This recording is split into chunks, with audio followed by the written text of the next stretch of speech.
Welcome to our new NCAA football opening lines show. This will be every Monday at 2 p.m. Eastern, and this is our first one popping off right now. Happy October 12th to all of you. Those of you in Canada, happy Canadian Thanksgiving. I love this show. We're going to get a chance to get ahead of the market moves in college football, which is so important. We've got our crack team ready to work, man. We got Nolly Nose in the house. Nolly, how are you, my man? Doing real good, Jimmy. Real excited to be here on the show. Shout out to everybody out there. Thanks for tuning in. Let's get it, man. Let's get to work. CMac up in the top right corner. How are you, my man? Ready to go. I'm a little ready. I'm ready. A little crazy here the last few minutes. Sorry. Jeez. No worries. No worries. And then Wow. we have John Ryan in the house. John Ryan, how are you? I'm doing good, Jimmy. How's everybody else here? I'm ready to go. This is fun. We're going to get ahead of the market moves here every Monday at 2 p.m. Shout out to the cappers that are joining us right now in the chat. Buzznuts721. We got Boston Nick in the house. Bill McHugh ready to get to work. Michael Hunter says some early college looks. Nice. There's Ron Lofton. Jose Martinez. Robert Allen. TJ in the house. Cash action bets ready to go. JP ready to eat. All right. Let's get to work, you guys. Let's get right into it. Let's hammer right away. Let me make sure that I got all of the right markets here. And again, we're ahead of the market. So totals haven't come out on a lot of these games. So it's not going to be the easiest breakdown, but that's what you do to get ahead of these market moves. Guess the total or that's the only way to get ahead of it. But we are going to start with a Wednesday night football action. Coastal Carolina Chanticleers going up against the 21st ranked Louisiana Raging Cajuns. Both teams 3-0. Coastal Carolina just one game in the Sun Belt so far. Louisiana 2 games in the Sun Belt. Louisiana off to its first 3-0 start since 1988. They haven't played since September 26th, so they haven't played now for 2 weeks. So, I guess that's not so much rust there. Last out, they defeated Georgia Southern 2018 on the last second 53-yard field goal. They got their season started off with a big 31-14 win at Iowa State. We've seen how good Iowa State is since then. Senior quarterback Levi Lewis passed for 723 yards, 4 touchdowns, 3 picks. And then Coastal Carolina off to its best start in its 4 seasons at the FBS level. Chanticleers began their season with 38-23 road win over Kansas. They're averaging 44.3 points per game behind redshirt freshman quarterback Grayson McCall. And McCall's throwing for 728 yards, 9 touchdowns, 1 pick. He's run for 139 yards. And last year, the Raging Cajuns smashed this Coastal Carolina team 48-7. At Coastal Carolina. Nolly knows. Let's start off with you. Wednesday night, 7:30 p.m. Eastern. Little college football. What are you looking at here? Yeah, Jimmy, right away when I look at this game, everybody's going to be jumping on Louisiana Lafayette, in my opinion, just because of the fact of that ranked number. But I don't think they've looked so good in my opinion. They were able to squeak out the last 2 victories, one in overtime to Georgia State, and like you said, the last second field goal against Georgia Southern. And the big part of that is because of the offensive play. You got Levi Lewis, really hasn't looked that great. 4 touchdowns, 3 interceptions. And even in that game against Iowa State, they had less than 275 yards of total offense. They relied heavily on 2 special team plays. Don't get me wrong. The defense played really well, and that is their strong point. That's the reason that they've been able to stay in these games. Against Georgia State, they were down double digits and were able to come back because, like I said, the defense. But here, they got a tough task against Coastal Carolina. Like you said, redshirt freshman Grayson McCall, he's looked really good. The 9 touchdowns to 1 pick is a big stat I look at. But more importantly, he gets the yards when he needs to. He's not really a dual threat, but he is a bit mobile, and he can get the yards when necessary. And the big game he had against Arkansas State, 322 yards, 4 touchdowns, and getting first downs when he really needed it. And this is a team with Coastal Carolina that their defense has looked extremely good. You look, Lafayette's given up 21 points per game, and Coastal Carolina's given up 22.3. But when you look a little closer, a lot of those points come in garbage time. They're blowing out these teams with Kansas, Campbell, and even Arkansas State, which is actually a really good team in the Sun Belt.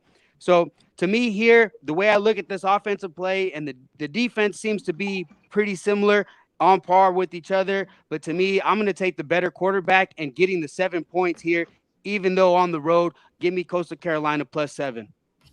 Coastal Carolina +7. There's been no movement on that side. And by the way, I just refreshed, and man, all of the totals jumped on my screen. We have them for everything. So we are ready to rock and roll. This total opened up at 58. There were 57.5s and 57s on the board at opener, but that got hammered. It's now up to 58.5. We have Coastal Carolina +7 for Nolly. Nolly, any feel on this total?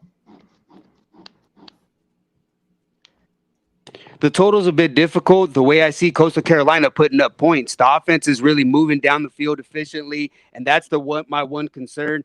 But, I mean, I got to lean towards the over. As much as I like these defenses, this matchup is going to be a bit different, and Lafayette's going to have to try to keep up, in my opinion. All righty, we have a lean to the over from Nolly Knows. Let's move over to John Ryan. Wednesday night football, Coastal Carolina, Louisiana, Raging Cajuns. What do you think here? Well, I like the analysis he gave. I have a supporting system on the Raging Cajuns. I just love saying that mascot. It's just a cool name, in my opinion. But here we have a betting system over the last 5 seasons that's gone 35-10 with one push, 76% winners. You're going to play against road underdogs of 3.5 to 10 points that are classified as excellent offensive teams that are gaining more than 6.25 yards per play, are now facing a team with an average defense allowing 4.8 to 5.8 yards per play, and 2 teams that are in the same conference matched up. So again, that's 3.5 point to 10 point dogs you're going to play against that are averaging 6.2 yards per play, facing a conference foe that has an average defense allowing 4.8 to 5.8 yards per play. So it's pretty simple to track, and obviously hitting a very high percentage over the last 5 years. That would lean you over to Coastal Carolina. Is that a move you think you're going to make? Over to Louisiana Raging Cajuns. It would keep me on the Cajuns. This system also is 21-4 the last 3 seasons, which is even better. But my lean would be definitely on the Cajuns in this game. Home favorite, conference, midweek. Got to think that they win and cover. A win and cover. All right, we have Nolly and John Ryan on opposite sides. Let's see if CMac can push us in one direction. CMac, you making a move? No, I'm kind of split down the middle here. I'd like to take the points with Coastal Carolina. I think this could be a kind of a shootout. Coastal Carolina can score, and so can the Raging Cajuns here. Both defense haven't showed much early. I take the 7.5, and I definitely would lean to the over. I think this goes up as well throughout the week. So if you like the over, I'd get on it now.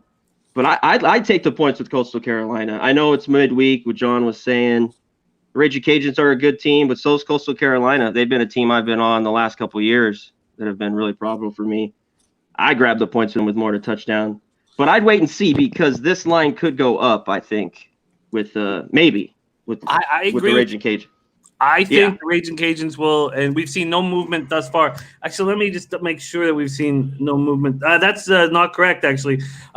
This opened at some of the offshores at 6.5, so that's already moved to 7. Bet365 is the opener. We use the licensed American books. That's what we talk about here. Bet365 opened it at 7, but some of the offshores opened it at 6.5. All right, so interesting spot here, and our CMac saying if you want the over, get on it now. So that's moved a point at least at most of the main books, point or 1.5, and it just came out.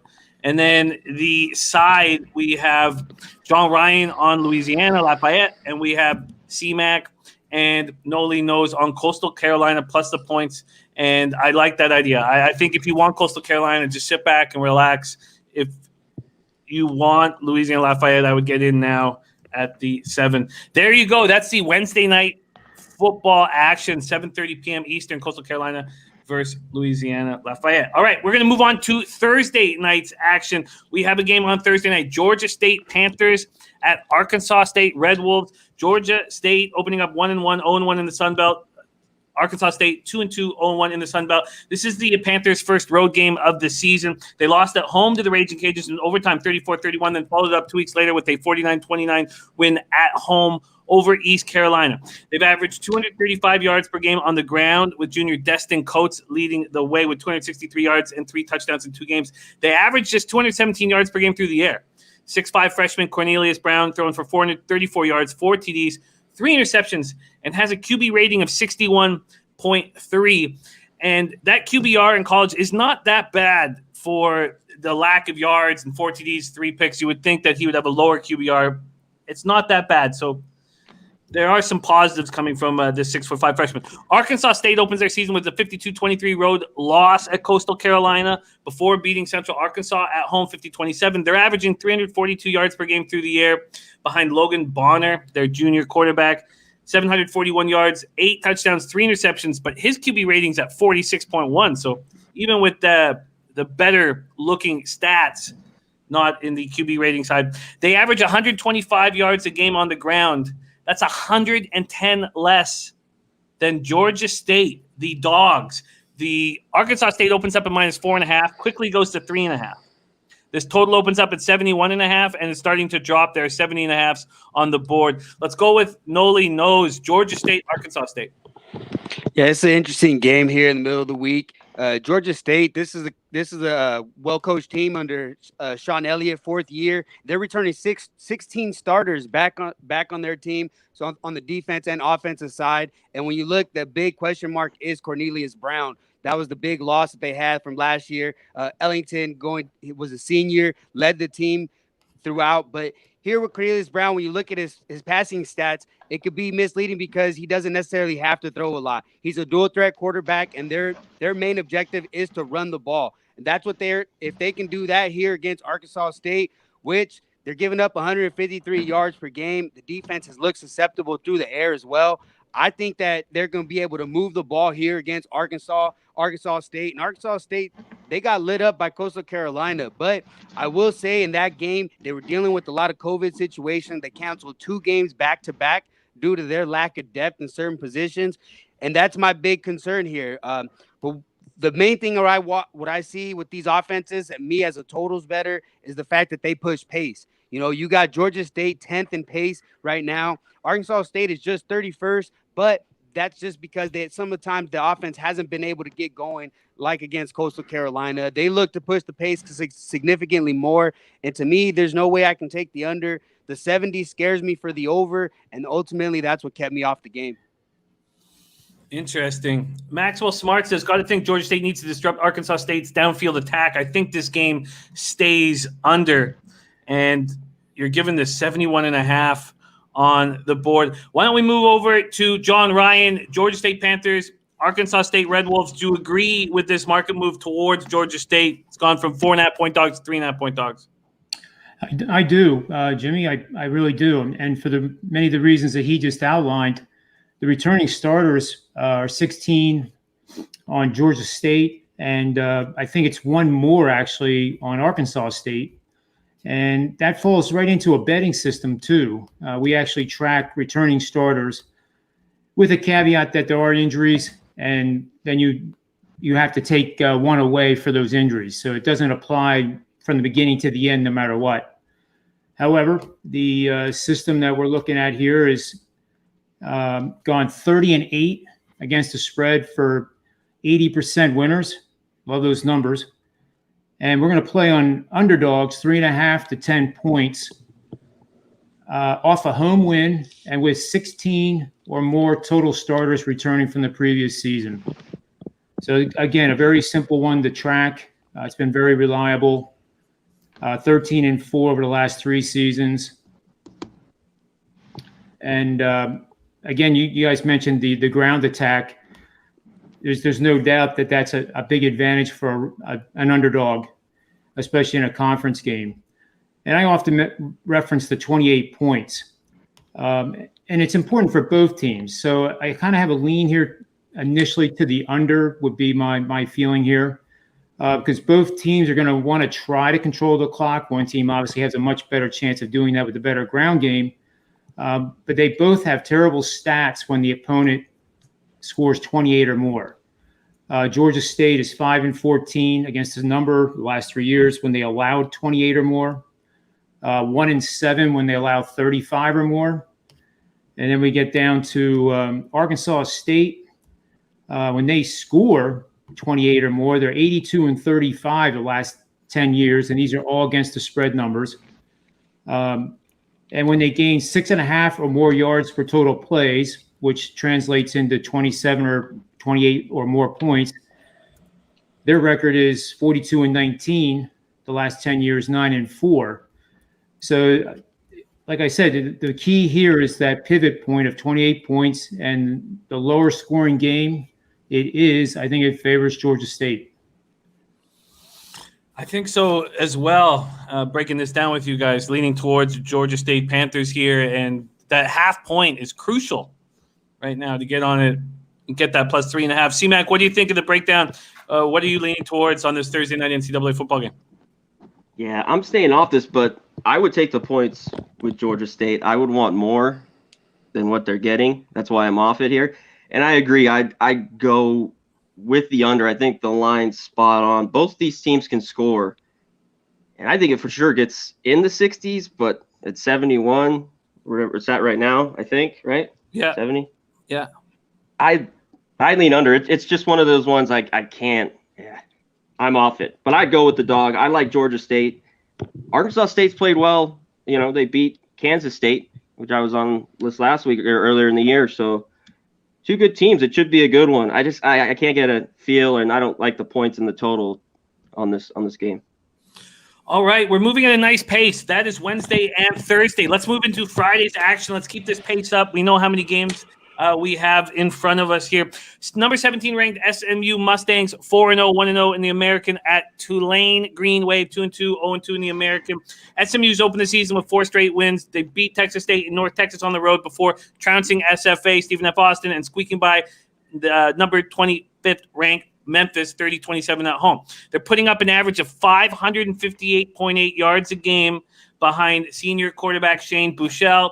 He is thrown for 1,326 yards, 10 TDs, 2 interceptions, and an 80.9 QBR is good for 12th in the nation. Green Wave 2-2. They lost their lone home game 27-24 to Navy. They're coming off 49-31 loss at Houston. Cash Action Bets is liking Tulane here. Tulane is getting just 145.5 yards per game through the air. They started with Keon Howard behind center. They've now moved to freshman Michael Pratt. And SMU has had 5 extra days of rest and preparation. SMU opens as 6.5-point favorites on the road. That has moved to 7 at plus money at a couple books. This total opened up at 69 and has dropped to 68. Let's go with John Ryan here. SMU at Tulane. Take it away. Well, I think initial lean is to SMU, ranked team on the road against Tulane. Tulane, as you mentioned, losing to Navy, which was not a good loss if there ever is one. And SMU is covered all 4 games that they've played too, and this is indicative of a team that the public has not caught up to in terms of how good they really are. It doesn't always work this way, but usually when you have a team like this that comes out of the gate roaring, it takes a while for all of us to understand how good they are, and then you get the lines maker to adjust to our betting behaviors. So in this game, the only thing I'm concerned about is in the Memphis game, they only gained 75 rushing yards, but you can easily say that was offset by 474 passing yards in the game. They've had 2 games this year with no turnovers, and I love a team that takes care of the football. We saw too much of that this past weekend where the outcome was determined by mental mistakes and just poor fundamentals. But I think SMU is a disciplined team, and we won't have to worry about that in backing it. Again, I emphasize that it's a lean, and I have a system here. I just had to pull it up real quick. SMU, you're going to play against a home team, in this case Tulane, that is doing well, scoring 35 or more points per game, but are coming off a loss of 17 or more points. And that is 87-42 against the number the last 10 years for 68% winners. So a system that's more active, has more plays than the ones I just mentioned, but one that still has good meaning as it applies to this game. To back SMU for John Ryan. Let's move up to Connor. What do you think of this spot here? Friday night college football, 6 p.m. Eastern. SMU Mustangs, Tulane Green Wave. Yeah, I think you gotta lean with SMU, but it's not a good spot. It's not something I want to lay 6.5 or 7 with SMU. You don't like 5 extra days of rest and preparation? No, not really. I mean, these are young kids. I mean, they're 18. It's just I don't love it. I think SMU, like you guys said, is the lean, like John said. And then I would go with that. I just don't like anything about it. It's Friday night. I don't like Tulane, so I don't really feel like backing them. I'd want more points. I don't think it's enough. It's 6.5. So I get why people would want to be on SMU. They are a good football team. And they're on the up, like John was saying, but I got a pass here. We have a pass from CMac. Nolly knows any interest in this Friday night football action? I'm not on anything as of yet, but when I look at this game, I just see they keep on overreacting to what this SMU offense can do, and I think the total's a bit high at 68, even at 69 in some spots. They're 3-1 to the under. Last 2 matchups of this game, staying under and well under the total by more than 14 points each of the last 2 times. And SMU's a team that tries to run the ball. They weren't effective last week, but still ran the ball 27 times. And so it's still something that they're looking to do. They'll run it 42 times if they have the lead. So they're not just air mailing it out all the time. Their defense is a bit underrated. This is one of the best defenses that Sonny Dykes has had over the last 2 seasons. Typically a guy that you think offensive minded. And so here I'm leaning towards the under here. We have a lean towards the under from Nolly. This total has gone from 69 down to 68.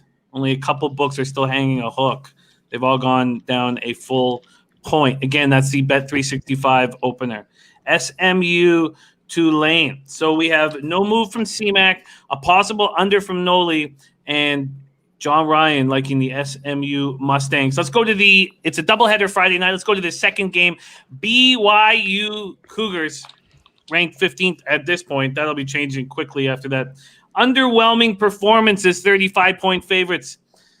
Ugly against UTSA. Up against Houston Cougars. It's Cougar on Cougar. BYU had only allowed 24 points to Navy, Troy, and Louisiana Tech combined. They allowed 327 yards to the Roadrunners. Houston got their season underway. I mean, it was delayed for weeks because of COVID issues. They got off to a great start. 49-31 home win over Tulane. Clayton Tune, 20-33 passing for 319 yards, 2 touchdowns, 2 picks for Houston. Houston turned it over 5 times, 4 in the first half, 1 in the second half, and still won easily. Remember, they're breaking in 33 junior college, FCS, and FBS transfers. BYU Houston, let's take it away.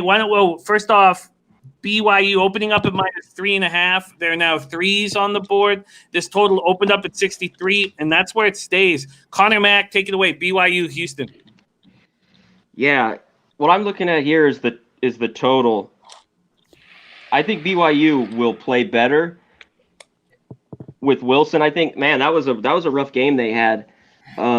I think Algier will do well. The inexperience of Houston, that's my only I haven't put the bet in yet at 63. I think they get theirs too. They can move the ball, but they're so inexperienced. But I still think BYU can hang easily, probably 40 on them. And I think Houston will get theirs. So I definitely I'm leaning on the over here, 63. I don't really have anything on the side, I don't really like it at that number, but I'm leaning the over 63 here. Connor with a lean to the over in BYU Houston. Let's move over to Nolly Knows. What do you think of this spot? Friday night, 9:30 p.m. Eastern, BYU Houston. I mean, I'm actually leaning towards the other side, and the big reason when you see Tulane, I mean, in Houston game, you mentioned they were able to get 31 points. A big reason for that was the 5 turnovers. So all in all, I thought Houston's defense was able to hold them down, and that's how they were able to come back and still blow out that team after giving up all those points. BYU here after the first game going over. They've gone 3 straight unders. This is a defense that I really, really like. They're very big up front. Mind you, always a couple years older than the rest. You know, even when you talk about their freshmen, they're always 2 years older. And this is I think a step up in class from what they've seen. Navy wasn't able to do anything. You got Troy, Louisiana Tech, and UTSA. I think Houston's talent level is a bit higher than those teams. So in my opinion, they'll be able to slow down BYU because he looked human. I mean, he was able to do whatever he wanted in those first few games, and I'm leaning towards the under, and I think I might make a move here. All right, we have Connor leaning over. We have Nolly leaning under, and it sounds like that lean is going to be more than a lean and come to fruition. Let's see what John Ryan has to say about this spot, BYU Houston. I do remember being on the last show. I think it was Friday, Jimmy, and I was saying that BYU was going to win about 60-3 over UT San Antonio, and I couldn't have been more wrong in all my life. I saw that game in the first quarter, and I thought, well, there's still 3 quarters to go, and why worry about it, right? And then it got into the fourth quarter, and they really had to fight for their lives just to get out of there. And I did look at the box score and studied the plays and the whole. It was just a mess, and I can't believe a team that's ranked that can go undefeated on a weak schedule wouldn't show up to add some padded points just by blowing out an inferior team. And maybe what we learned is that maybe they're not an inferior team, UTSA. Maybe they're a lot better than what we thought, and BYU isn't as good as we thought. So with BYU in this game, it clearly comes down to that pivot level of 28 points again. BYU is horrible when they allow 28 or more. They're 1-6 the last 3 seasons, 28-96 the last 10. I have reason to believe, and I think Connor had mentioned it too, about Houston's offense. They have 19 of 22 starters coming back from last year, 10 of 11 on offense, all 5 offensive linemen. And who could deny that they're going to throw for at least 10 yards per pass attempt? And that's a lot. That's on the high end. That's like a Clemson you would expect. But nevertheless, BYU's 7-30 against the number the last 10 years when they faced an opponent and allowed 10 or more net passing yards per attempt. So my lean here, and I emphasize the word lean, just after last week getting your face ripped off with BYU and losing by that much, you're a little bit hesitant to make any analysis on that team. So I think here it's definitely the play on Houston. And then I think I would actually lean towards the under. I like the under a lot better than the side. Interesting. So a lean towards Houston and a lean towards the under, and liking that more than the side. All righty. So no triggers pulled at this point. Again, we're sitting here Monday, 2:30 p.m. Eastern. This game is Friday night, 9:30 p.m. Eastern. Haven't seen much market movement. It depending on what books. I mean, it did. So I'm telling you that it opened at 3.5, Bet365. Other books open this up -4.5 at BYU. So that's for BYU. All right. Viper MB says sold on the under. Interesting. Very, very interesting. So those are the 4 NCAA football games that pop off before Saturday locked in. All right, let's move on to Saturday's action. We are going to start with 12 p.m. Eastern games. And at this point, we're going to decide how we're going to do this show. This is our first show. At this point, I asked our experts, what games do you have edges on? What games do you like? And they gave me a list of games. And so we haven't included all of the ranked games, all of the ranked teams, and we'll see if time permits if we can jump into them. But the games that we are going to talk about now on Saturday are games that our guys like. Now, One game that actually wasn't on that list, but I said, it's a 12 o'clock game with number one ranked team in the country. We got to talk about it, is Clemson Tigers at Georgia Tech Yellow Jackets. So we are going to talk about that, but that wasn't one of the games that they sent to me saying, I like a spot on this one. So just a heads up there. Clemson coming off an easy 42-17 win at home over then 7th-ranked Miami, averaging 216 more yards of offense than their opposition, allowing just 13.3 points per game. Trevor Lawrence and Travis Etienne look dynamite. And then on the other side of the field, after back-to-back losses to UCF and Syracuse, Georgia Tech looked really good in their 46-27 home victory over Louisville. Here we go. This starts off Saturday football action. Let's go with John Ryan. Clemson Tigers, Georgia Tech Yellow Jackets. Well, the Clemson Tigers are definitely the number one team in the country. I have enough data now in this season to be able to project that and also, confirm it. So that victory was a very strong one. They just wore Miami down. Miami actually appeared to be intimidated right from the opening series. And it was just a grind, just like we're used to seeing Clemson do to opponents that think they're equals to them and want to try to take them down. The opponent finds out that after not even a quarter and a half, it's the other way around. And Clemson just enacts their will on an opponent. And you saw it again. I thought going into the game, Miami was a bit overvalued, a bit ahead of itself because of the incredible start, especially with their transfer quarterback who came from Houston. He's had an awesome year. He's in the Heisman Circle conversations, and they're going to be fine. It's just one loss on the card, but in a short season, one loss is everything. But Clemson does rank in the ACC standings, ranks number one across the board in a lot of different categories that I track. Efficiency on offense, yards per point. Trevor Lawrence is averaging 310 per game. The team is averaging 3 receiving touchdowns a game. Total offense, 496 a game, a shade under 500. And I'll just stop there for the offensive side. On defense, Clemson's number one across the board again in the ACC. And I guess it's not surprising. Notre Dame is third on the list in defense. But when you put in ratios that I use to equate the strength of schedule to the opponents played, Clemson's way ahead, even on the defensive end. So it's very hard, even with 27.5 points, to bet against Clemson, and I would recommend not doing it. I know there was times 10 years ago that I learned that lesson where, you get a team that's on a roll and they keep climbing the standings. They're finally number one. That doesn't mean you go fade them. And that can be a dangerous method of betting. In this game, I actually like the under. And I have 2 systems actually I can pass out on. The one system is actually on Clemson, so I'll just quickly read that one off. You're going to play on favorites, big ones of 21.5 to 31.5 points, with an excellent first half defense. It's allowing 8 or fewer points per game in the first half, and after 3 straight wins by 17 or more points. So for those that have been listening to me for a while, there's certain numbers I mentioned over and over again. It's like 17-point differentials, 28 points scored, 8 or fewer points in the first half. Those numbers keep coming up again and again and again, and it's for good reason.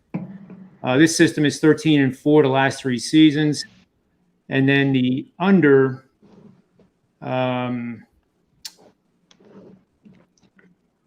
defense, and this is from the machine learning stuff, is going to hold Georgia Tech to less than 4.5 yards per play, not per run. So that's a very low number.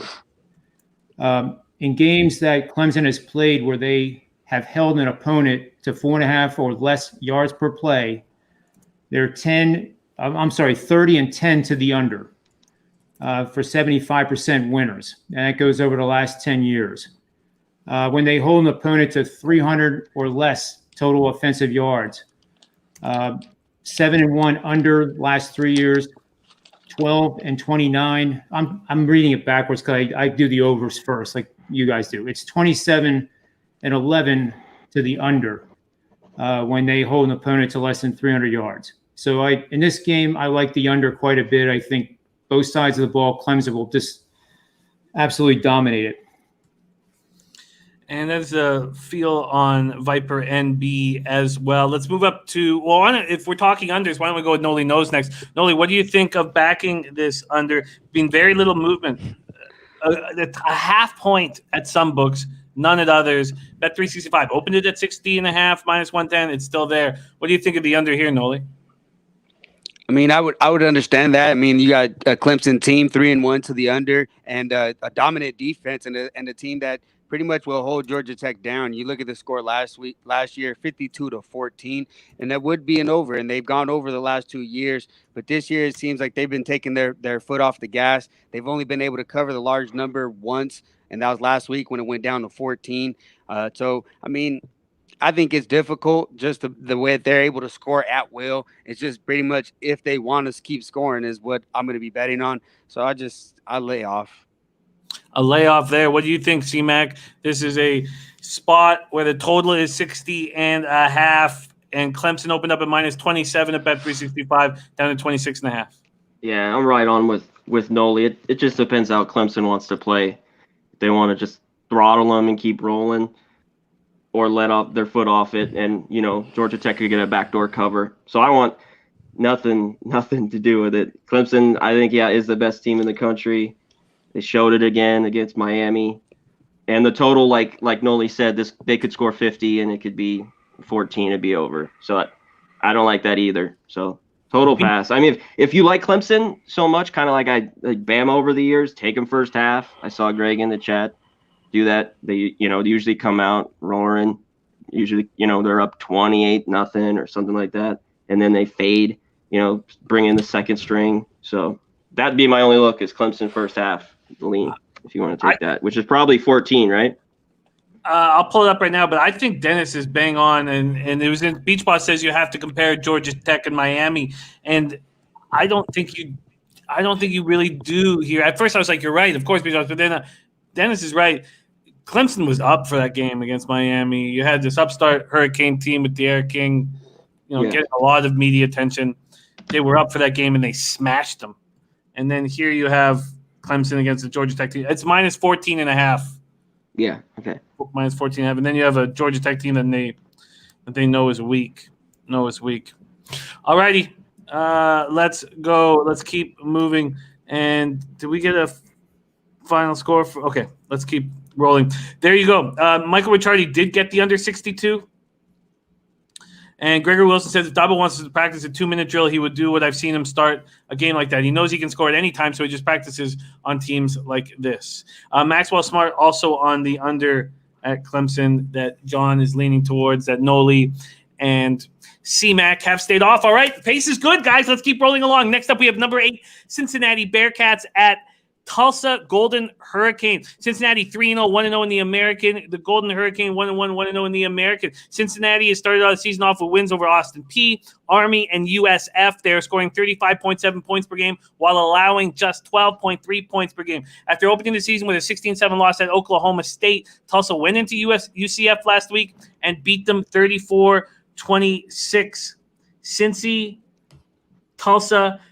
opening up as minus 4-point favorites on the road. That's moved to 3. This total opened up at bet 365 at 48 and is already being smashed down to 45.5 and is now 45 at some books. Cincinnati, Tulsa, Nolly knows. Take it away. Yeah, I just looked that up and I get to see that already dropping down, and that's too bad. That's what I was trying to get everybody on, was this total. I mean, even at that 45, I still think that we might still have some value here. This is a Cincinnati team that heavily relies on their defense. They move up a couple of spots off a bye week, which to me is not really understandable. They didn't do anything, and they haven't really done anything on offense to really show anything, to show any confidence on their offensive side. Their defense has been dominant and heavily relying on a lot of turnovers. They've got 5 turnovers last week. You got Kobe Bryant getting 2 of those.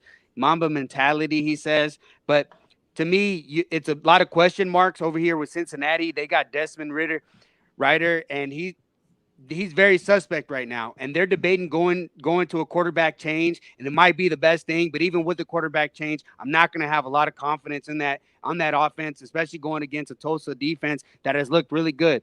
They only allowed 3 points in the second half to UCF, and really were able to control them for most of that game. You look at the first 16 points that they gave up. One of them was on a turnover on the 8-yard line. Then they give up.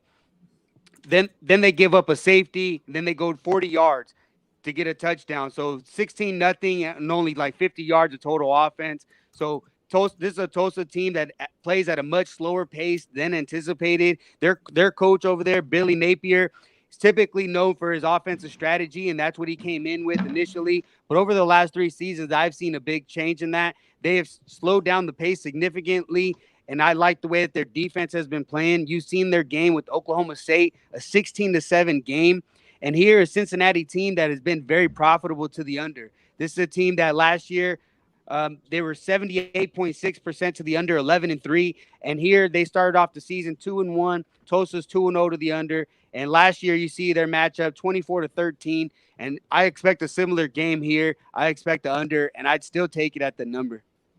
Still take it at 45.5, and it is dropping. And a lot of cappers in the chat. Brad Thomas says Tulsa and under. Yes, please. Maxwell Smart says Tulsa under is candy. Cash Action Bets liking Tulsa here as a home dog. Let's move over to CMac. What do you think of this under? What do you think of Tulsa as a home dog? I don't want them for sure. Not a 4.5. I like the lean on the under. I'd go the other way, the Cincinnati. I think they're the better football team, the better coach football team. Luke Fickell. Tulsa's done okay, but it's just a few games, and I watched them last year. I think they're an average football team. I think the number's short enough where Cincinnati could cover it. So I'd be on Cincinnati or nothing, and I'd lean the under, like Nolly said. Cincinnati or nothing, lean towards the under. John Ryan, what do you think of this spot here? Well, I probably will end up passing on this game. The first thing that came out to me when I was looking at the results of Tulsa is exactly what Connor was saying. They played at Oklahoma State in their first game and really gave them a test. And I think Oklahoma State now is ranked in number 8 or so. They're definitely the best team in the Big 12. So that looks pretty good, right? Then they play at UCF and give up 26, but they cover the line as 20.5-point road underdogs. So now you have a team that has covered as 20 or more point underdogs, but the final score is very confusing. You really don't know what they are. You do know that they've covered 2 amazing games. And that sometimes in and by itself leads to a real clunker of a game. You can't keep beating the spread by 20 points a game. Sooner or later, you revert back to the mean statistically, and there is that clunker. And like Connor said, Cincinnati is definitely the better team on paper. And as dumb as it's dumb to even say, it's about execution. Cincinnati comes in there and executes. They're the team that's going to win and cover. If they don't, then obviously it'll be a really, really close game. The one thing that supports Cincinnati and these road teams, and I started doing some, my applied mathematics on it, is we started talking a couple weeks ago about no fans in the stands. And that clearly would favor Cincinnati here, even if Tulsa has a few fans in the stands. It's not a program that's going to have a sellout every Saturday afternoon. So there's no doubt it's an advantage to the away team because they can change plays, they can hear. There's no screaming on third downs where they can't hear, and that too would favor Cincinnati. So overall, it'll be a game definitely to watch and see what happens, in my opinion. But I definitely respect my colleagues here with their picks. Interesting, and it is true. We were told here in the chat by Michael Hunter that Bet Rivers is holding a 46.5. So is DraftKings. DraftKings and Bet Rivers both hanging 46.5s here for Cincinnati and Tulsa. All right, let's keep rolling. Next up, we move into the Kentucky Wildcats, 1-2 in the SEC. At the number 18th ranked Tennessee Volunteers, 2-1 in the SEC. Kentucky opened the year with a 29-13 loss at Auburn, then lost a heartbreaker 42-41 in overtime at home to Ole Miss. They followed that up with a dominating defensive performance this past weekend, 24-22 win over Mississippi State. They're averaging just 154.3 yards per game through the air. Tennessee opens the season with a 31-27 win at South Carolina, 35-12 home win at Missouri before succumbing 44-21 at number 3 ranked Georgia, who is being beating up on their opponents with a big game coming up this weekend. Kentucky Wildcats, Tennessee Volunteers. Let's go to Nolly Knows. But first, let me give some odds here. Right now, the best line you could get on Kentucky is 6.5 plus 6.5 at DraftKings and Bet Rivers. The other books are at 6. FanDuel has moved to 5.5. And this opened at Bet365 at 5. It's moved to 6 at Tennessee. So money coming in on the Volunteers. Nolly Knows, take it away. Yeah, Jimmy, when I look at this game, and it's another game that you see with just the previous game that we just mentioned, and my plays on the total here, you see the total's dropping already, and I think there's a big reason. The big reason for that is the style of play that both of these teams deploy. You see that they were able to the total goes clearly over last week against Georgia, but you see Tennessee was completely shut out in the second half by a much better Georgia team. This, to me, Georgia's number one team defensively, and they showed it with some of those turnovers, that they were able to create. And Kentucky, this is a team that likes to run the ball a lot. You see them last year in this matchup, ran the ball 64 times for 302 yards. You know, that's something that they're not going to shy away from. They're not able to get many yards through the air, and that's the strategy that they deployed. This is a very physical game. You look at both of the games for the last 2 seasons, 31 and 30 respectfully in the total, with total set at 42 and 43. This one opened up at 49.5, and I thought that was a gift. I jumped on it, and it's already going down. This is a game I really like. You got both teams that play at a slower pace than average. Slightly slower than average than for college football at 70 plays per game. And this is a play I really like here. I'm going with the under. Nolly Knows on the under. You got that at 49.5? Yeah.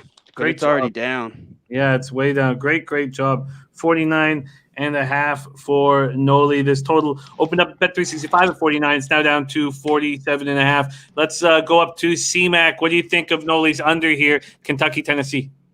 Yeah, I like it. I think it'll be like you said, the pace both these teams play. I think it'll be a smash mouth game. It's dropping. I still like it, the under. I don't know if I want to play this one, and I don't like the spread either. It's 6. I haven't seen enough in Tennessee. They covered barely against South Carolina. I think they're good, but as you saw last week, step up to Georgia, they're not ready. You know, Pruitt in his 3rd year has done well, but I like Nolly's read on the under, but I got a pass here on the game. All right, we have a pass from CMac. Let's see what John Ryan has to say. Kentucky, Tennessee. Well, here I'm going to talk about yards per point in the SEC. What we'll find out here in the next couple of minutes is that Tennessee's the better team on both sides of the ball based on their performances this year.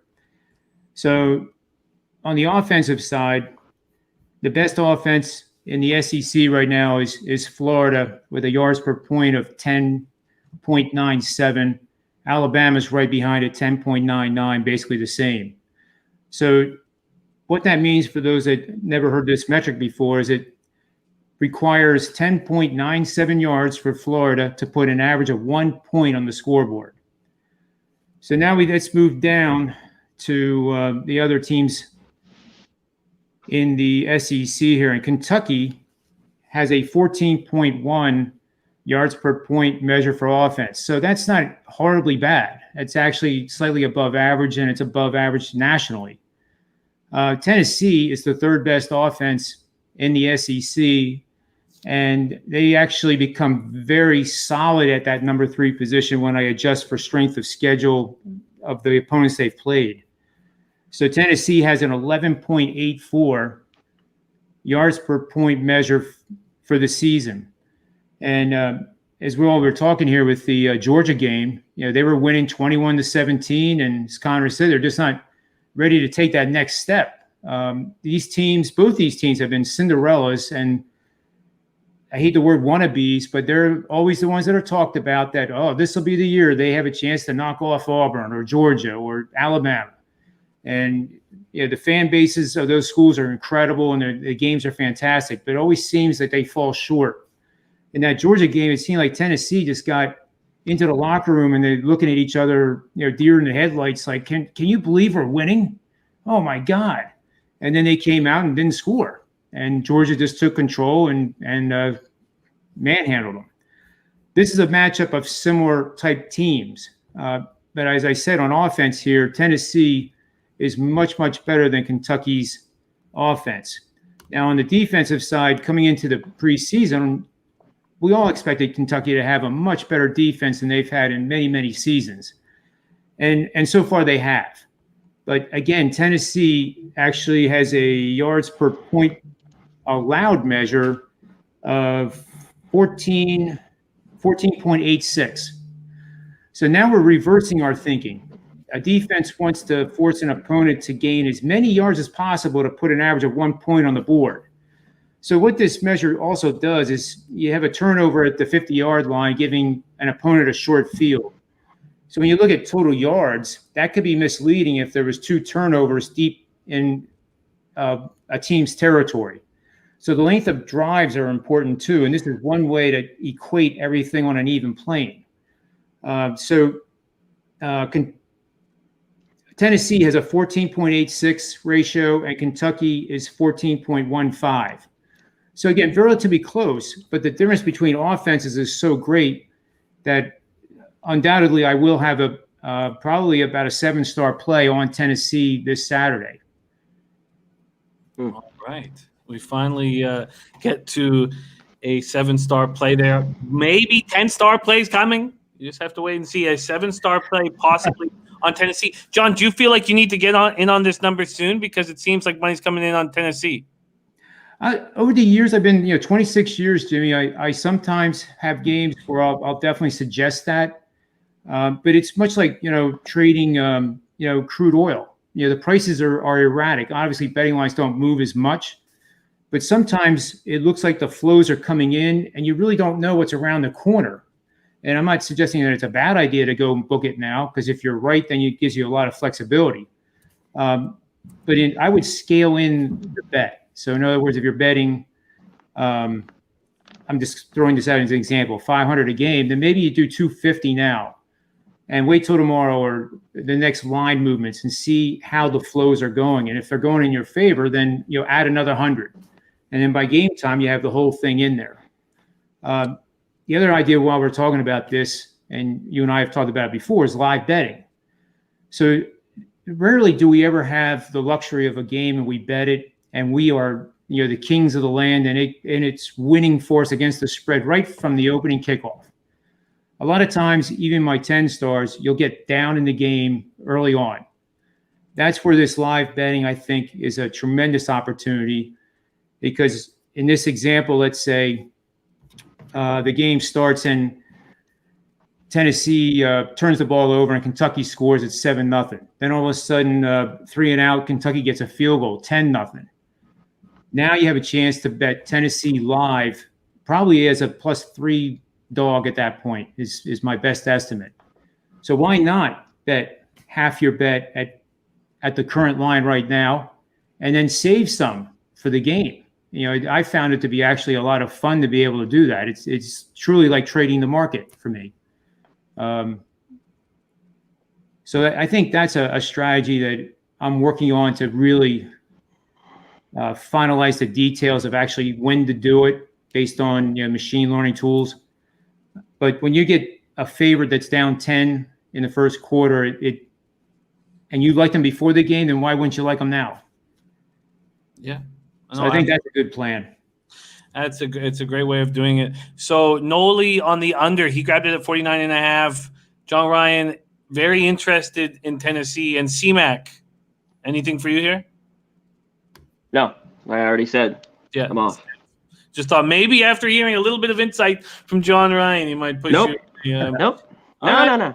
Okay. We move on to our next spot, and Connor is making a move here. South Florida Bulls 1-3, 0-2 in the American at Temple Owls 0-1, 0-1 in the American. After starting off the year with a 27-6 win over Citadel, USF followed up with 3 straight losses: 52-0 to then number 7 ranked Notre Dame, 28-7 to then 15th ranked Cincinnati, and most recently 44-24 at home to East Carolina. They averaged just 14.5 points per game. Sophomore quarterback Jordan McLeod has thrown just 1 touchdown pass all season. Temple played their first game of the year in last week's 31-29 loss at Navy. They lost despite putting up 407 yards of offense compared to just 299 by Navy. South Florida Bulls up against Temple. Let's see what we have from a market perspective. Where are you? Do I need to type this? It's so much easier this year. I shouldn't be having this problem. Here we go.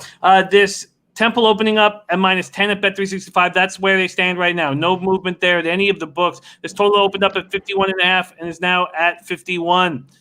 Connor Mack, take it away. South Florida Temple. Yeah, well, here, I made a play here. I got it at 9.5. I took Temple. I think anything under 10. I've watched this South Florida team whipped by Notre Dame. Temple played their first game. They lost last week to Navy, but I think they're a lot better than South Florida. And I think 9.5, it's still 10. They're way, way better. They have the better team in the trenches, and they got the better quarterback in Russo. So I love it here. I want nothing to do with South Florida. And when I saw it was this low, I had to jump on Temple here.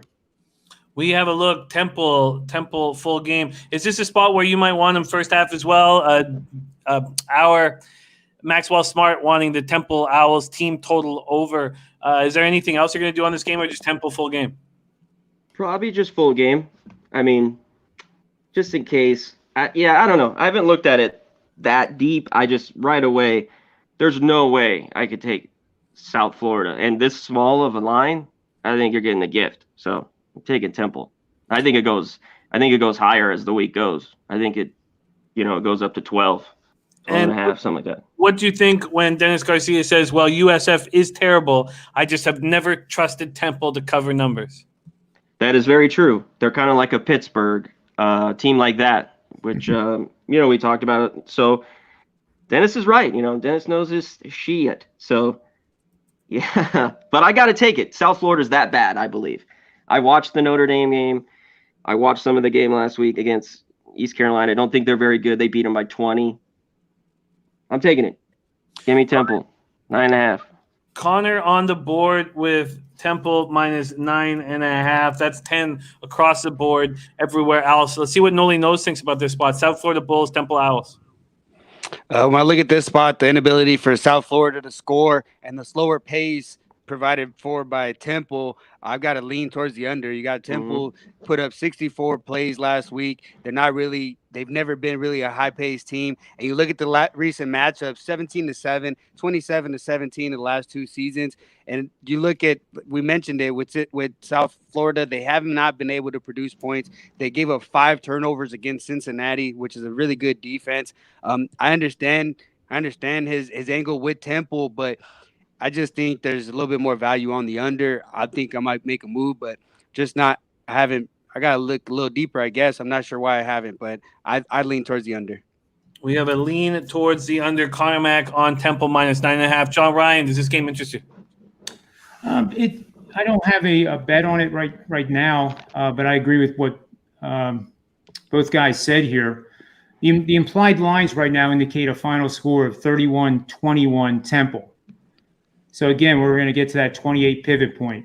So obviously, I agree with Connor that Temple will score 28 or more points against this team, and they probably will outgain them by at least 2.5 and more likely 3 yards per play, which is a major gap.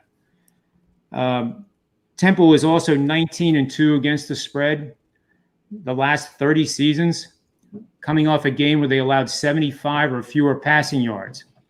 Now you'll say, well, that was Navy. Well, a lot of the games in that data set are Navy. or teams that ran the triple option and didn't pass very much. So I think that is a warranted trend that supports the Temple Owls, and clearly they are the better team. And UCF is 4-12 the last 3 years, 24-64 the last 10 years when they've allowed 28 or more points. When they've allowed 35 or more, they're 3-17 against the number the last 10 years. So I think it's reasonable, it's logical to think that Temple will score 28 or more. Therefore, this history is on your side and supports the play on Temple. But I'll pass on both of them, and I'll enjoy watching it. And Dennis Garcia is saying Nolly might be onto something. If Temple is up 2 scores, they aren't a blowout type team. Thinking about that under. Again, follow these cappers on Twitter. They share their action, and it's something that we all love about them. So they share their action. They want you guys to have more cash in your pockets. They're not trying to take money from you guys. They want more money in your pockets. So follow them all on Twitter. There you have it. CMac bullish on Temple -9.5, and now at 10. Nolly leaning towards the under, and our John Ryan understanding the look on Temple. All right, let's move on to Ole Miss Rebels at Arkansas Razorbacks. Ole Miss 1-2, 1-2 in the SEC. Razorbacks 1-2, 1-2 in the SEC. Ole Miss coming off a week where they put up 48 points on number 2 Alabama in a 63-48 loss. Look at these stats from this team, and they're scoring 41.7 points per game and allowing 51.7 points per game. Wild. They open with a 37-10 loss at home to Georgia. Follow that up with this is Arkansas now. That was Ole Miss. Arkansas opened with a 37-10 loss at home to Georgia. Follow that up with a 21-14 win at Mississippi State before losing a tight 30-28 game at number 13 ranked Auburn on the weekend. They were in it. They were in it and could have pulled it out. Ole Miss Rebels, Arkansas Razorbacks. Let's see what we are dealing with. Ole Miss opening up as 3.5-point favorites on the road at a plus line at Bet365. It's now 3s across the board. And as you can imagine, with Ole Miss allowing 51.7 points per game, this total opened up high, 76.5. And it's all over the map. It's at 76, 76.5, 77, or the leading indicator books have moved it to 78. Wow. Ole Miss, Arkansas. John Ryan, take it away. Well, the same theme as before is, I was kidding around with one of my buddies and saying that, defense doesn't win championships anymore. It's fans. And what I mean by that is what we've been talking about with no fans in the stands. The road teams come in, and the offenses are across the board vastly better, if you call it better, in scoring offense than at any time in the last 10 years in the SEC. You have Nick Saban giving up 48. The last time that happened actually was the Iron Bowl in 2018, but that matches the most he's ever allowed an SEC opponent since being the coach of Alabama. And then you have Lane Kiffin come in with his, I guess, whether you like him or not, he's an offensive genius. His results speak for themselves. And to score that many points on an Alabama team is kind of more than head scratching. So it seems like the whole college football playing field is going even more to an offense first type of scheme. A lot of these teams, however, have brought in offense or defensive coordinators to try to plug holes and make things better, but they've certainly haven't been earning their multi-million-dollar contracts this year, not yet at least. So I had mentioned Florida was the top offensive team in the SEC and one of the tops in the country. Then you have Mississippi. They're actually in the middle in terms of offensive efficiency, believe it or not. They're 13.7 yards per point. Again, that means 13 yards of average offense to get 1 point on the scoreboard. The worst team by comparison is Vanderbilt, and I think, unfortunately, their team is rebuilding on both sides of the ball, and their offense efficiency is 29 So that'll come down. I've never seen a team finish that high in terms of offensive ineptitude. Mississippi State is 22, but Ole Miss is flat in the middle at 14. So, or I'm sorry, 13.7. So with all the points that they're scoring, they could have even been better. Then we look at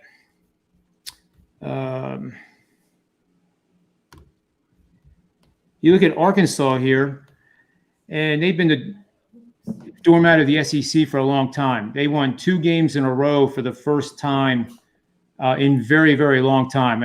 I don't remember the exact date, but I remember tweeting about it. And they darn near won a third one, taking Auburn right to the limit. You know, if it wasn't for that funny call at the end of the Auburn game, I don't know if you guys saw that, but that sure looked like a backwards pass to me. And I'm a guy that I like Auburn. I like a lot of teams. But that clearly looked like a backward pass that would have not given Auburn a chance to kick that field goal. So Arkansas is playing a lot better than any other time in recent memory. Their offense ranks 12th, gaining 16.7. Their defense ranks 6th. And that's the impressive part of this matchup, and why I do have a lean on Arkansas. Arkansas's defense is much better than any other time. As I said, they're actually ranked higher than Florida's defense, ranked right behind LSU and Alabama. And granted, that's not saying much about LSU with the numbers that they've allowed, which are school records. So again, this offensive explosion in the SEC and really across all of college football has to be explained somehow, and I think part of it is the lack of fans. So in this game, I definitely have a lean, and possibly more than that, which I can confirm on Twitter later this week, on Arkansas. A lean towards Arkansas from John Ryan. Ole Miss, Arkansas. Very interesting spot. Nolly knows. What do you think here? Is there a move you're interested in, side or total? I mean, not really a game that I like being part of, especially when I'm seeing Ole Miss just throwing the ball everywhere, no defense really being played. Not really the type of football I like to watch. That's why I'm an unders guy. That's the angles that I like. I like seeing clean football. When I'm seeing 100 points scored, I see a lot of mistakes were made. And but I mean, you got to give it to Lane Kiffin. He has been able to put up some points against some tougher defenses in Kentucky in particular, and that's what's going to tell a story whether or not Arkansas is going to be able to slow them down. They haven't been able to slowed down by anybody, and their defense isn't stopping anybody. So even at this this really high total, you can't look at under. You got to look over still. You know, that's what's crazy to say. But at 76, am I going to take that? No way. I won't even want to watch this game. It's up to 78. It's funny. He really hates overs. I mean, this is the man makes unders again. He's not only trying to make unders again, but he despises overs. CMac, what do you think of this spot? Yeah, I agree. I can't take 76 and a half. Lane Kiffin, and they've looked great. They've moved the ball, but they can't stop anybody. If I was on any side here, Arkansas has played a little bit better defense. They're at home, which is a little bit, of course, fans aren't there. But I would go with the home dog here. I think you take the 3 or just money line. I'd take Arkansas. So, and we will see if that's a move that CMac makes throughout the week. Follow him on Twitter. So we have a lean towards Arkansas from both John Ryan and CMac, and we have Nolly Knows just disgusted with watching Ole Miss football. All right, let's move on to the game of the week. Georgia Bulldogs, Alabama Crimson Tide. Both teams opening up the year 3-0. Georgia opened up the season with 3 convincing wins, 37-10 at Arkansas, 27-6 at home to then 7th-ranked Auburn, and 44-21 this past weekend over Tennessee. They are allowing just 236.7 yards a game while putting 185 more on offense, clearing 400 on offense, allowing just 236. Alabama coming off that wild 63-48 win at Ole Miss after opening the season with an easy win at Missouri and a 52-24 win at home to Texas A&M. This Crimson Tide defense has allowed 30.3 points per game so far this year. That stat alone is nuts. Georgia Bulldogs, Alabama Crimson Tide. John Ryan, take it away. Well, I won't waste any time here. I like Georgia quite a bit. I think this is the year that they can get it done. And I don't see how Alabama's going to be able to fix all the holes in the defense. I rewatched some of that game against Mississippi, and that was easy. And granted, Alabama had over 750 yards themselves, equally balanced between run and pass. But Georgia has by far the best defense, really the only defense in the SEC, based even on last year's metrics. Their defense is requiring an offense to gain almost 20 yards to get 1 point on the scoreboard. And the beauty of this year is we know that it's all SEC conference foes, so we don't have to look of whether the foe was one of those out-of-conference games where they won 56-3 and it pads the stats. These are all SEC foes. So the Georgia defense has everything they need to finally go in there and stop Alabama's offense. Let me get to a couple other metrics here. While you're grabbing those metrics, let's just discuss just this market move. Alabama opening up at -4.5 at 365, already at -6. The leading indicator books have moved it to 6.5 already, and this total 59 across the board, 158.5 on the board. Take it away, John. Okay, so a couple trends here with Georgia. 12-3 on the road after 2 straight wins by 21 or more points and facing a SEC host. Betting system. I know everybody likes the betting systems. Here we go. On Georgia, you're going to play on underdogs 3.5 to 10 points. Again, that's a number that you hear me say a lot. That range of points is important. So we're going to play on an underdog 3.5 to 10 points off a win by 10 points or more over a conference rival. Now facing another conference rival after a road game where both teams scored 31 or more points. So again, that works against Alabama's inability to stop anybody, at least stop anybody so far this year. And what can be better than what Georgia did last week? Down 21-17 at half. We all thought, boy, maybe this is the time. And then they just came out and smoked them. And Tennessee's not a doormat. I mean, they are a very formidable team in their own right. A lot better than previous years, in my opinion. So I think this is where I really like Georgia quite a bit. And I think they get the job done. So in this case, I call it a combination wager where you take like say this ends up being a 7-star play. I recommend taking a 4.5-star amount using the line and then a 2.5-star on the money line. So that serves to optimize your total rate of return over the course of a season.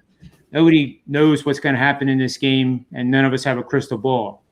But what I can tell you, if you split up some of these dog plays that I released in that way when I suggest it, in past years, which has no guarantee of this year, of course, but past years, it really has helped the bottom line. So this is going to be one of those games where I will recommend a combination wager on the Georgia Bulldogs. I love it. John, would you also recommend waiting at this point? Because it just seems like 7 will be on the board soon.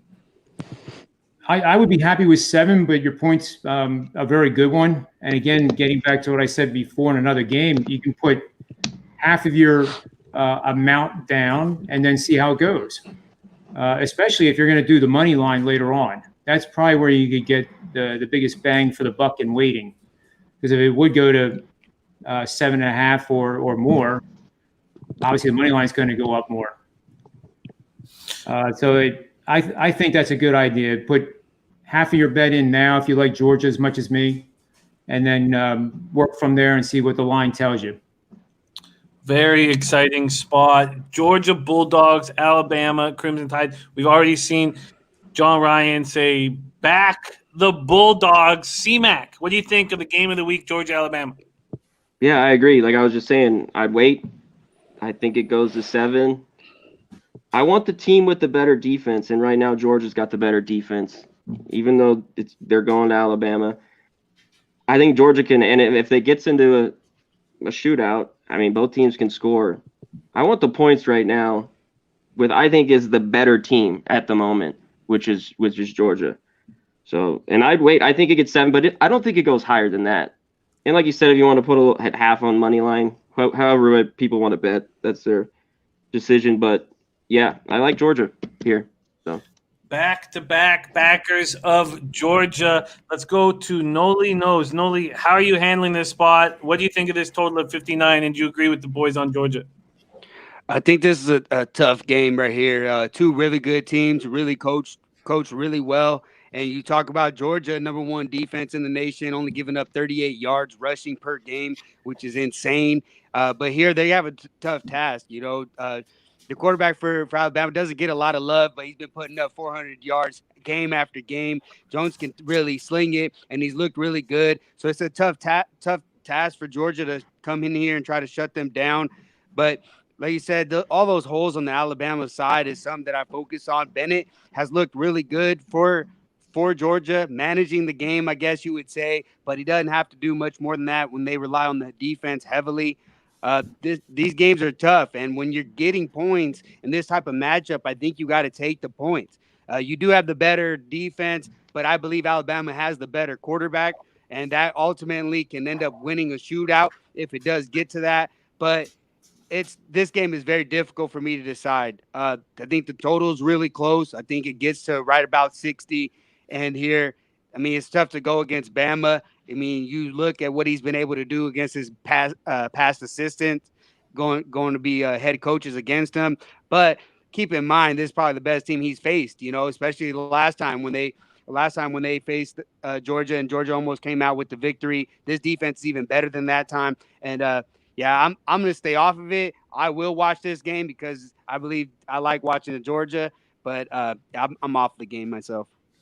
All right, we have John Ryan and CMac backing Georgia, and Nolly Knows staying off of this spot. Wait, real quick. I got to get 7, though. I'm not taking the 6. Okay, you got to get 7. Okay, no, yeah. Me too. I don't want the 6, man. Yeah. It's an important point. It is. Yeah, no, absolutely. All right, CMac going to pull the trigger if he gets a 7. And John interested in both the spread and the money line. And the money line at this point should be a wait-and-see approach to see how high it gets. Why don't we just see what the money line is right now? The money line for Georgia is between plus 185 and plus 192 right now. So we'll see what changes we get there. All righty, let's move on to Boston College Eagles. 3-1, 2-1 in the ACC at Virginia Tech Hokies, 2-1, 2-1 in the ACC. BC's opened up the year with wins over Duke, Texas State, and a thrilling 31-30 overtime win at home to Pittsburgh this past weekend. The lone loss came to now number 5 ranked North Carolina at home, 26-22. Hokies opened the season with wins over NC State and Duke before losing to North Carolina this past weekend, 56-45. So both teams have played Duke and North Carolina. The Hokies have allowed 488.7 yards a game. Boston College here, 10.5-point dogs. There's 11s on the board. There's a 12 on the board. This total sitting at 60 with no movement. CMac, Boston College, Virginia Tech, take it away. Just as you said, Jimmy, these teams seem pretty even. You just talked about it. They've played similar foes. I was on Boston College last week. Right here's just too many points. Virginia can't stop anybody. So take it at 11. Take it now. take Boston College. And I'd lean the over. I don't know if I want to play it here. Overs were good to me this week and this last week, but I'm going to wait on that. But I love the points here. I like Jerkovich, Boston College. Like I said, they don't have the same old school line, run it, but he can throw it around. And Virginia Tech just hasn't been able to stop anybody. They will put up points too, but I just think it's too even. I think the line's way too inflated here at this number. Give me BC and the points. BC and the points. Dutch Boy Fresh says BC, the only team I feel good about back, and they cash easy week after week for me. That scares me. It scares me so much. I know. But hey, Connor backed him last week. He wants to back him again here, plus the points. Let's go over to Nolly Knows. Boston College Eagles versus V-Tech Hokies. Yeah, I mean, with Boston College, I've been riding their unders. Took a loss on the last week, and here going against Virginia Tech, a bit scarier to take an under. You talked about it, how much they've been able to give up, 484 yards of total offense per game. That screams awful to me. So if Boston College, I mean, they are a rowdy bunch. They will battle in most of these games, and that's what you've seen. They've been able to cover the spreads and by a good margin. They're 3-1 against the spread, and here against Virginia Tech, I think Virginia Tech's offense has too much for them for Boston College to win. But I would agree with trying to take the points here. And as far as the total, I mean, it's 60s. 60 seems a bit low for Virginia Tech, but the adjustment is for Boston College and the pace at which they play at.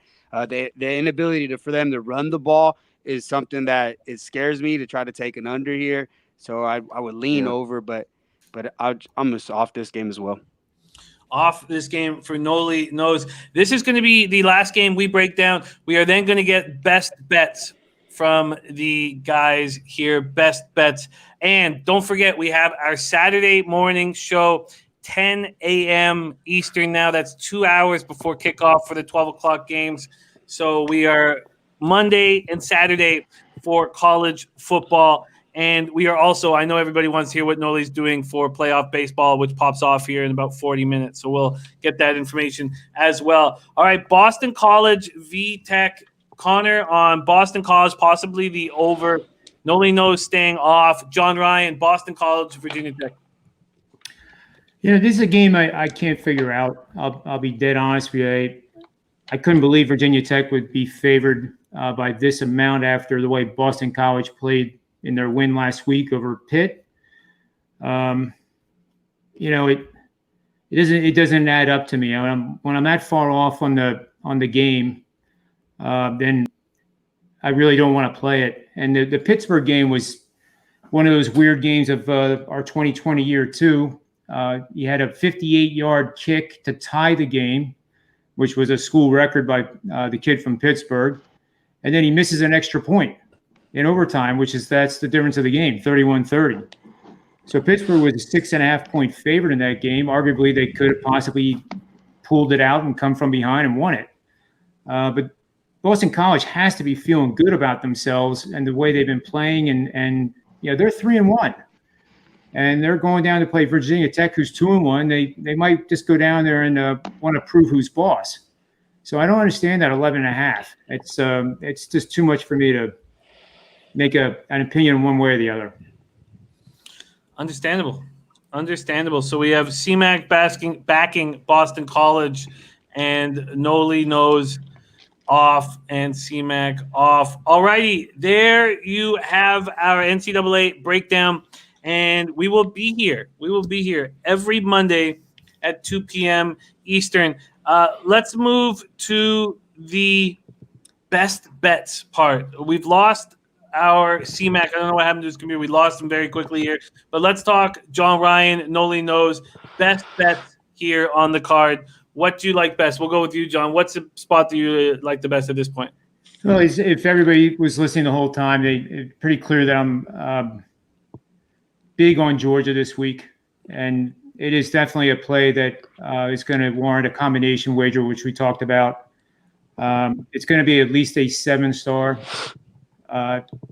Don't want to give away the secret just yet here on Monday morning, but I've been eyeing this game up for a while, and then everything fell into place this past weekend with the results, and I ran it last night because I couldn't wait to see what was coming up in the SEC. And the viewers and listeners will soon find out. I like the Big Ten and the SEC quite a bit, almost as much as the NFL. And those are two conferences that I focus on a lot. So I do think I have one here that I'm very confident about. Of course, nobody has a crystal ball, but this is one of those that I think is a very good opportunity to get down on. All right.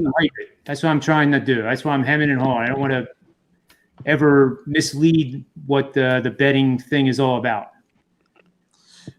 John Ryan, Georgia. I'm going to keep track of the Monday best bets here on the show. I hope to be working with these guys for a long time, so I hope we can do lots of different things with tracking records and things of that nature. But John Ryan, Georgia, we're going to give them plus 6.5. So what we'll do is we'll just give them the best line on the board for each of these guys for their Monday best bets for tracking. We got CMac back in action. Nolly knows best bet on the Monday best bets. That's what we'll call it. Best bets right now to start the week. Yeah, this one was a little bit difficult for me. I was really leaning towards the Cincinnati one, but I mean, with that move, I think it's got to be Kentucky, Tennessee under. You get that 48 and a half still available in some spots. That's probably my best look right there in the card. The Kentucky, Tennessee under, and the best bet on the board is 48 and a half. So we're going to give you that. Kentucky, Tennessee, under 48 and a half for Nolly knows. CMac, my man. Monday best bets. What's your look? I'm going to stick with BC and the 11. I don't see that. Where's that 12 you're talking about? I don't see it. Are you asking me? Yeah. Boston College Bet Online is hanging at 12 right now. Okay. And let me just check out some other spots here. Boston College hanging at 12 also. And FanDuel 11 and a half. So those are the best ones right now. Yeah, okay. Go get the best number you can. I think Boston College take the points here. That's my best bet. We're going to give you the plus 12 at minus 110.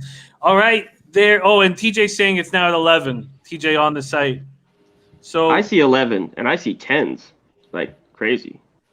Okay, well then thank you. Local league and overseas. I mean, off shore books. Thank you for mentioning that. We'll give you the best line on the license. 11's good. 11 and a half. 11 and a half at FanDuel. 11 and a half. Let's squeak out a point for you guys. Boston College plus 11 and a half. That's at FanDuel. You know what? I should probably tweet out these best bets. So let me just Nolly knows we're going to give you the best license line for the total here. And let's move over here and get that for you. Full game total for Nolly knows.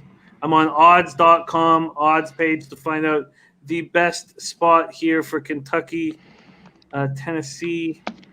And that is a 48 and a half at BetMGM. At MGM.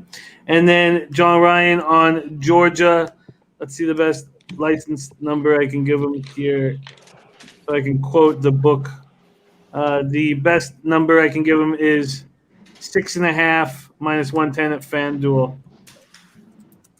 Okay. Beautiful, beautiful. There you go. Catch us here every Monday. Every Monday we will be here at 2 p.m. Eastern, and then we will have our Saturday show. And it's not just going to be the four of us. You will also see the Big Ragu and DJ Big Boss on these shows. We are a six-man team moving forward. But we've got nothing without these great cappers in the chat. TJ says give him 13 and a half. Jimmy, we don't care. No, I care. Come on, TJ. Come on, TJ. We want.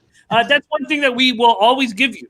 And while we can't promise you winners, we can promise you honesty and transparency. And we can also promise you that we're not asking you for your money. We just want to cap with you, and we want your pockets to grow. Big thank you to our cappers joining us live. CMac, thank you so much for joining us, my man. Nolly knows the man making unders great again. and John Ryan. Thank you. You guys, it's a great mix. Yeah. You all cap very differently, and I enjoy it immensely. And before we go, Nolly, I promised the great captain in the chat that you would give us a heads up on your MLB playoff action this evening. What are your plans? Oh, you're muted, my man. I got too excited. Sorry. All right. Humping me up. Yeah, we got some great matchups today. I'm excited. Big MLB guy myself. Dodgers, Braves, Astros, Rays. Rays able to pull off that big victory yesterday, and pitching being a big part of it. And here you got a big matchup between McCullers